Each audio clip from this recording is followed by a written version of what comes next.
Hey folks, welcome back to the channel. It's Rubidoux Creek Outdoors. I'm glad y'all here. So today's focus on this video right now is I got a lot of questions. I get a lot of questions by email, people dropping in comments, and that's all great things, right? But they keep wondering about the wax, about the famous Rubidoux Creek Outdoors 3-in-1 Creek Wax. And I'm all about it. So I figured I'd recommend doing a better video on incorporating how to do the uses, a little bit of backstory on the wax, and just a few other things, like giving out that free chicken, as they say, on the wax. So real quick, so the wax, I've been working on it for quite some time now. I wanted to formulate, and there's other waxes out there that you can buy. But I'm going to be, I'm not trying to take away from them. I'm speaking from my foxhole, what the truth is. And a lot of those waxes, and some of them are probably handmade, right? And I'm not taking away from them. So if you're a wax maker or whatever, and you're selling wax, hey, it is what it is. But I'm not taking away from it, right? I'm just speaking the truth. A lot of times the truth hurts. A lot of people don't want to hear the truth, right? So a lot of the waxes are mostly Amazon products that probably came from China or whatever, and they may have made it in the U.S. or whatever, but they're outsourcing the products from other places. And I promise you, there are U.S. made companies that you can get all the stuff that goes into the waxes and different waxes. You can get it in the U.S. However, it costs a little more. So if somebody's making a can of wax, let's say a lot of the cans of waxes are smaller than what I'm doing. They're probably 2.5 ounce, 3 ounce cans, right? This is 4 ounce cans. Now this is the 4 ounce tall, and then they make a 4 ounce wide can. So I can't give out all my contacts, right? Because a lot of people want to copycat your products. It just is what it is. I mean, it is the honest truth. They will copycat. It's monkey see, monkey do, and it's just the nature of the beast. So I refuse to not make it easy for people, right? So the can. It's a company out of Wisconsin that recycles. They they make a lot of other different products, but mostly they recycle and make tins out of aluminum cans. And they cost a little bit more than the cans you can get on Amazon that are made in China. A lot of people do it. If it's cost effective for them, it is what it is. But if down the road, if I have to get to that point, I may do it. But most people don't care about the cans anyway. What's the can to you? As long as it works, right? Who cares? It's what's in the can that matters, right? So, but either way, for right now, I've got cans. They're made from recycled aluminum cans here in the United States. Dr. Pepper cans, Coke cans, whatever the cans, they're aluminum cans. All the material, the raw material that goes into making the wax, right, getting down to the formula of the wax, it's all U.S.-based small businesses, companies. That's why it takes me a little bit of time to get the stuff in, because there's a couple things I can order on Amazon. And if you look, it says small business owners on your Amazon. You can filter your Amazon, by the way. I'm not insulting anybody's intelligence, but you can filter things when you're looking on Amazon through if it's small business owners or whatnot. It's hard to do the US based only stuff. It's really hard to do that, but you can at least do the small business and then go in there and look at their website, and then you can see from there what they're all about, right? But anyway, it's all USA-based material. And what makes this separate from probably 99% of the other companies out there, well, one is all USA-based. That's one. Two is it's all vegan. So there's nothing in here that's not technically by the FDA edible, right? I do not recommend going and eating this unless you just eat crayons or whatever. But I don't recommend you eating wax, but it's food grade safe. And I'm going to show you here in a minute. I'm going to do some of my products and show you some of the different ways of doing the 3-in-1 Creek Wax. The 3-in-1, so it's 3 things that it treats: leather. That could be leather sheaths, leather belts, leather purses, leather wallets, leather.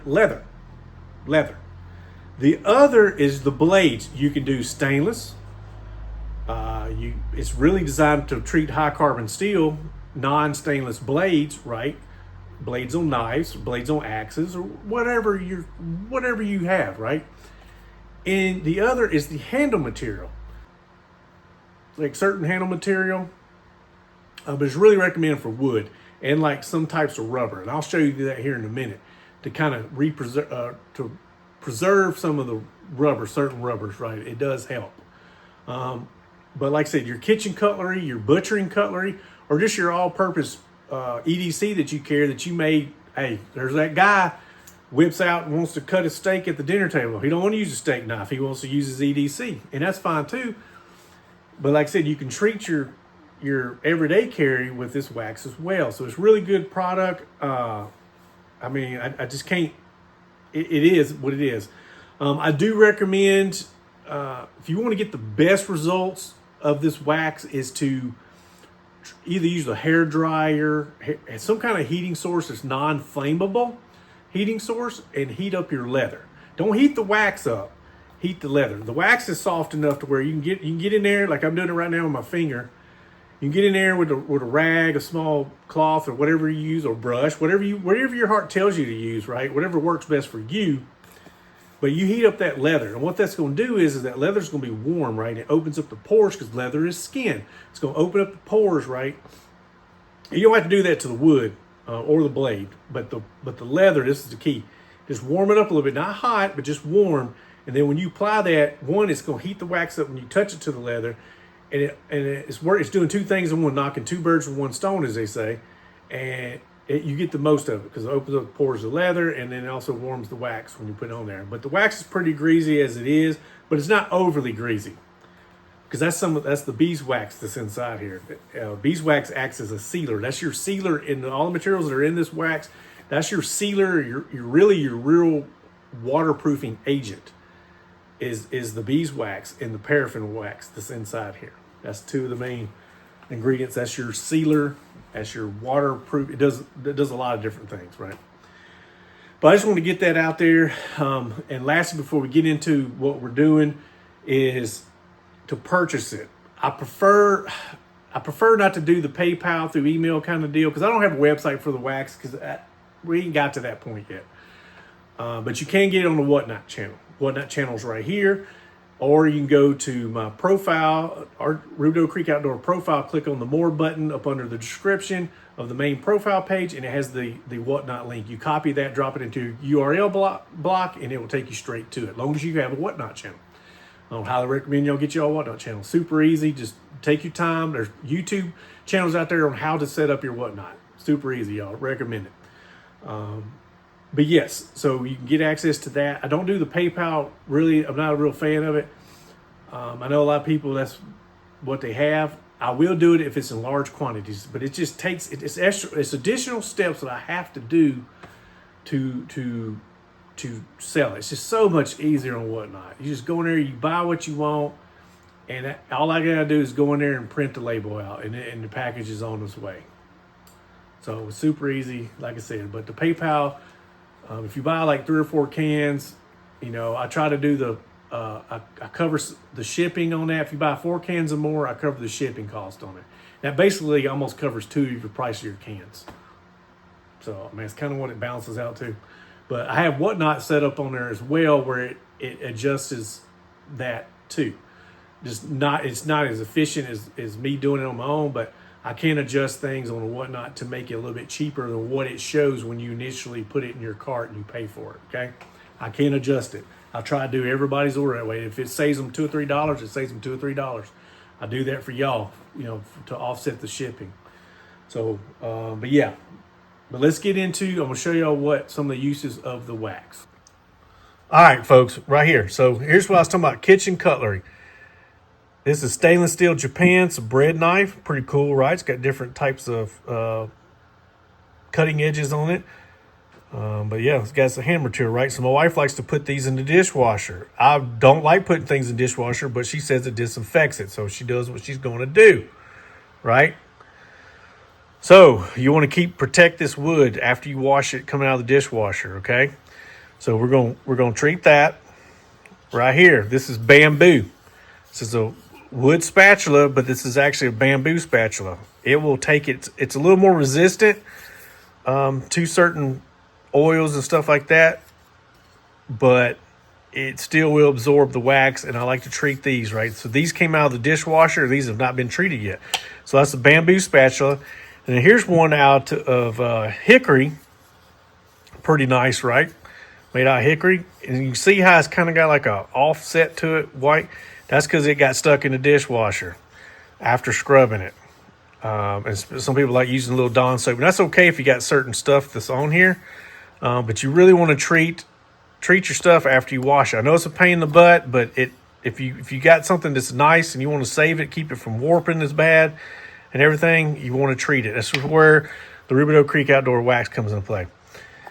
Here's the leather sheath. I've already treated this and cleaned it. Yes, it looks a little rough, but it has been used. But it goes to one of my big Sportsman Gerbers right here. I sent a way back video where I cleaned it, but I need to treat it again. And then here's that rubber on the Soul Charade right here, 140 OT. I cleaned it and put a coat on it as well, and I need to go back and put some more. It will absorb it. So that's what we're going to do real quick, and I'm going to show y'all. I don't have my gloves. Actually, I'm good on the gloves. I'm going to use my hand. I'm not allergic to any of these things. If you're allergic to it, don't use your gloves. But if not, use this. Well, this is somebody else's can. My bad. I was using this as an example. Let me use my can that I've been using. We're going to get some of this. Mine's has been hot in this garage. It's kind of warmed up a little bit. I may steal some out of this can too. But we're just going to put a light coat of wax. Nothing crazy. This leather sheath will absorb it, I promise you. And if you want to get the excess off, you slowly get the excess off. But yeah, I saw it there, and I want to show y'all an example of it, right? You can get down in here, especially where those creases are. This is where sheaths like to break, right? We'll get down in there.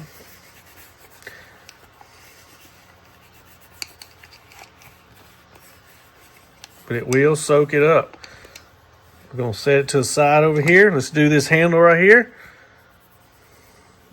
I'm going to take this back. These I got out of the kitchen. Right? This wood will soak it up. Kind of massage it in there. It's okay. You can put it on the blade, but I mean it's stainless, so it's really no purpose of it. But you do, if it makes you feel better, you do it. So soaking it there. You may have to do multiple applications. Depends on how dry the wood is. Like this is going to be kind of dry. It literally came out of the dishwasher the other day.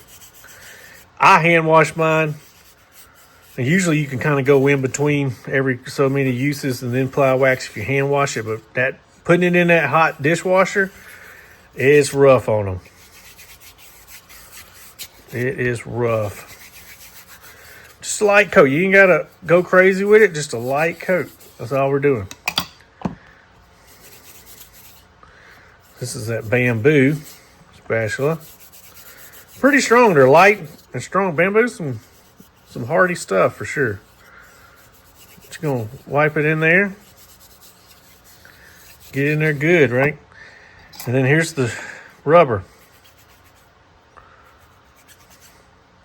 Like I said, if you don't want to be messy, use a cloth or something, y'all. I'm just using this. My hands are kind of dry, so I'm using the wax. But I'm using this type of rubber now. I don't know. Other rubbers may act a little bit different, and that's okay.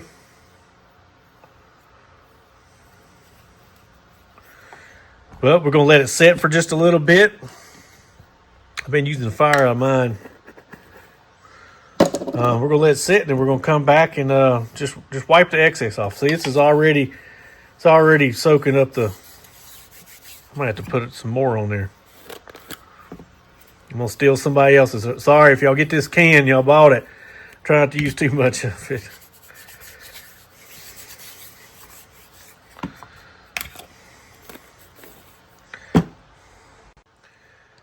All right, so it's soaked up pretty good. You can see how it's got a little shine to it. Just use a brush or lightly on the cloth.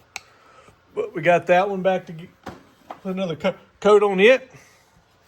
And see, this it's really nothing even to wipe off on this. This done soak this wax up nicely. This one, same thing. Like the bamboo, it takes a little bit because just the way the material is, but you just want to kind of wipe any excess off. It ain't gonna hurt nothing. I got that one. Like I said, I got the blade here. See, even this rubber right here on this old Charade 90s model, whatever the material they use to do this, it absorbs it. And it's not going to hurt it because it's not petroleum-based. Petroleum will hurt this. I noticed that. I sprayed down here on one of them, and it right here, it softened it up. It got some rim oil on it, and I saw that, and I was like, nope. I stopped what I was doing and finished cleaning off the Dremel, getting some whatever was on it, and then came back with the Creek wax because there's no petroleum in it. It's all food grade, so it don't deteriorate it. So, but yeah, got that one. And then, of course, this one right here. See, it's soaked up some. You can see where it's still kind of soaking it up, but for sake of time, I'm just kind of lightly getting it off. Getting off any kind of excess off. You don't want that. You want the excess off so nothing, dirt and dust, stuff like that don't stick to it. But there you go. You can see how it darkened it up a little bit, but that's okay. It's supposed to do that. But yeah, that's just showing you an example of some of the uses you can use, not just for pocket knives, right? That's why it's 3-in-1. You do it for all kinds of different stuff. So, but yeah, there you go. So I wanted to get this done, and it was perfect for this video. Hey folks, hope you liked the video. I was trying to get through it as quick as possible, but y'all don't see how much time it takes to do one little video, editing and all that kind of stuff. So, but like I said, this is some of the uses. That's why even like the ladies, you can get, hey guys, you can get cans for the ladies. They can use it in their kitchen for their kitchen cutlery, like their wood handles and stuff. Like I said, it's all food grades, no petroleum. It ain't none of this stuff right here, right? You don't want to put that on your kitchen cutlery. I wouldn't anyway. And like I said, you can use like cutting board. I use it on my cutting boards. I recommend something like this. This is Howard's cutting board oil. I use this stuff like on the cutting boards and stuff because it'll consume a lot of your wax. Like I recommend using this for cutting boards. However, like your knife handles and the butchering and high carbon steels, all that kind of stuff, this is where the wax comes into play. It separates itself from the other food grade oils and stuff like that, right? 'Cause they all got their purpose. They really do. They all have their purpose, what the uses. But I designed the 3-in-1 wax because I wanted something. And to go back real quick, I forgot to mention it in the beginning of the video. I've been working on it for a couple years. I wanted something, my own product. I wanted something I can use. And I started building it because I wanted it for myself. And then a buddy of mine was like, hey, you ought to try selling it. You ought to try sharing it with me. I was like, okay. So, reached out to a few knife channels and they looked at it. And my first batch it was good, but you had to heat the wax up. And I was like, okay, let me redo the formula a little bit. My heart was in the right place, but physics was not. So I had to readjust some stuff. So now it's usable, like I said, but for the best results based off of physics now, this is not RCO's physics. This is just physics. When you heat up something like metal expands, right? Things react to heat. And to get the best results for your leather, please just warm it up. A hair dryer, you don't have to have a heating gun, but they sell. I got one down here somewhere, wherever it's at. I have a heat gun. You can get it at Harbor Freight for like $13. Recommend go get you one. It will get hot, so be careful when you're doing that. But you can warm it up with a hair dryer, whatever. It absorbs it better. Is what I'm saying. You get the best results from doing that. It just really does. It really gets the best results. But like I said, you don't have to. Friction, just by rubbing it in, will do pretty good. But like I said, I recommend warming it up. But hopefully this was informative. I get a lot of questions. And I probably still will get questions on certain things. But like I said, the wax, you do what you want to do with it, right? As long as it's ethically and morally right. I was like, it's got many uses. I use it. I got dry skin, but like I said, if you're allergic to some of that stuff, don't don't use it. I would use it what it's intended for, and it's the 3-in-1. It's 3-in-1 wax, knife handle material, leather, and steel. The blade. So that is what it is. But hey, I appreciate y'all. Like I said, thank you for all the support out there. I really do. And I probably don't say it enough, or maybe I say it too much, but I really support, our channel. It's gradually growing, but I probably got a setting or something on my channel because I usually work it from my phone app, but there are certain settings that you can do through the computer-based app. I probably need to go in there and make an adjustment because we got quite a few videos out there, and I mean, it is what it is. It's just, it's growing. I guess I'm going to have to just be patient and just keep at it. But I just can't pump out videos like a lot of people can because that's what they do. That's their job, I guess you want to say. And or they just have time to do it. I work a lot. Uncle Sam takes a lot out of me. And then I got to balance with family time and stuff like that. So, but for the ones that are hanging in there with me, thank you. Like I said, I really appreciate it. I mean, it is what it is. I'm being honest on here. I know a lot of people will see it, view it. I appreciate it. Give us a like, give us a thumbs up, comment, whatever you want to do. But hopefully this video was informative and just a little bit on the history of the wax. Like I said, I wanted something to make of my own, and I didn't want to have to. I wasn't really sure what those other waxes were all about. Like, it'd be fine on leather sheets and stuff like that. And if that's all people use, cool. But I wanted something that was safe to use that's going in my mouth. Like if I'm my deer skinning knives, I put it on all that stuff. All my cutlery stuff like that, I use that wax. So that's why I developed it, because I know what's going in there. A lot of stuff these days, you don't know what's going in there. You don't. You do not know what's going in there. Or if it's in the back of the ingredients, you can't read it. My old saying, if you can't read it, it's probably not good for you. So just want to put that out there. But anyway, I support small businesses and I support USA businesses. I am probably as patriotic as they can come. And I love my country, and I love all my supporters. So y'all hang in there.